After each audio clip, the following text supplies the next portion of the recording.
বলছে বলছে তারা নাকি চাকরিজীবীদের আমরা নাকি চাকরিজীবীদের খারাপ কথা বলেছি। অথচ দেখেন আমাদের দুজন নেতা আছেন, এর মধ্যে আমাদের আমিরে জামাত একজন, তার স্ত্রী কিন্তু একজন চাকরিজীবী।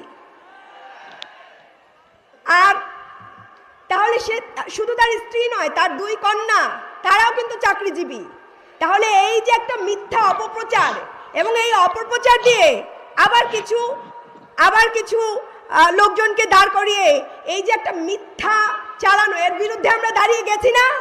এই যে দেখেন আমি চাকরিজীবী বোন হয়ে দাঁড়িয়ে গেছি। আপনারা বোনেরা এই যে ভাইদের পাশে দাঁড়ান। দেখেন আমাদের ভাই হাদিকে মেরে ফেলছে। হাদি আজকে নাই, কিন্তু হাদির বোনেরা আছে, হাদির ভাইরা আছে।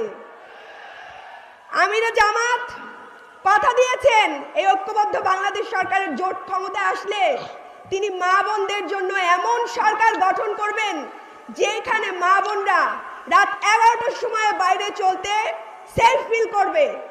বলেন মাশাআল্লাহ। কোন নেতার ক্ষমতা আছে? কোন নেতার ক্ষমতা আছে এত বড় কথা দেওয়ার? নাই, কারণ তারা নিজেরাই সন্ত্রাসী পালে, নিজেরাই মা বোনদের উপরে হামলা করে না? বিভিন্ন জায়গায় নারীদের হিজাব টেনে খুলে ফেলে। এইরকম সাহস বাংলাদেশে যাতে আর কেউ না করতে পারে, তার জন্য আমার মা বোনেরা ঐক্যবদ্ধ থাকবেন ইনশাল্লাহ। আপনাদের গায়ে কেউ হাত দিতে আসলে, আপনাদের হিজাব টেনে কেউ খুলে ফেলতে আসলে আপনারা একজন শত শত নারীরা পথে নেমে যাবেন।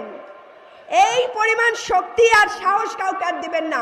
আসুক আর একবার আমার কোনো মা বোনদের গায়ে হাত তুলতে আসুক, আমরা কিভাবে সেই হাতকে প্রতিহত করতে হয় আমরা দেখিয়ে দেবো ইনশাল্লাহ।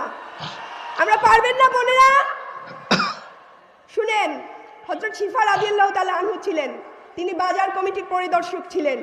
ইসলামে কোথাও নারীদেরকে পিছিয়ে রাখার কথা বলা হয় নাই, বরং যারা জানে না ইসলাম, বরং যারা ওই একটু আগে বলে গেছেন যে আয়েশা রাদিয়াল্লাহু তাআলাকে নিয়েও তারা মিথ্যাচার করছে, জানেই না ইসলামের সম্পর্কে ন্যূনতম ধারণা তো নেই, না থাকার কারণে এই যে উল্টাপাল্টা কথা বলছেন এবং নারীদেরকে নিয়ে এমন কথা বলছেন যে ইসলামকে ভুল প্রমাণিত করছেন এবং ভুল ব্যাখ্যা দিচ্ছেন।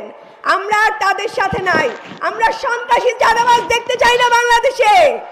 আমরা সন্ত্রাসী চাঁদাবাজ দেখতে চাই না।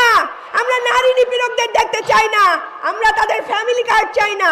আমরা চাই সেফটি, নিরাপত্তা, যা তারা দিতে পারবে না, কারণ তারাই সন্ত্রাসী পোষে। এই যে সন্ত্রাসীরা হাত দেয় না গায়ে, এই সন্ত্রাসীরা এই ছাত্র দলের ভাইরা বোনদের গায়ে হাত দেয় না, এর দায় কিন্তু তারেক রহমানেরও আছে। এতগুলা বোনকে মারা হয়েছে, কোথাও দেখছেন তার নির্দেশনা? তিনি কি কোথাও বলছেন যে কোনো মা বোনদের গায়ে হাত দিবেন না? তার মানে তিনি এগুলোকে পুষে রাখেন, মা বোনরা যাতে ভোট কেন্দ্রে না যাইতে পারে, এই জন্য তিনি এগুলোকে পুষে রাখেন।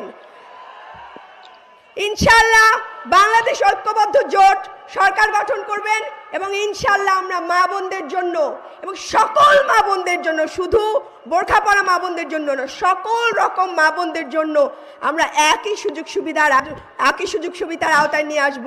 এবং কেউ হিজাবের জন্য কেউ এদেশে লাঞ্ছিত হবে না, কেউ অন্য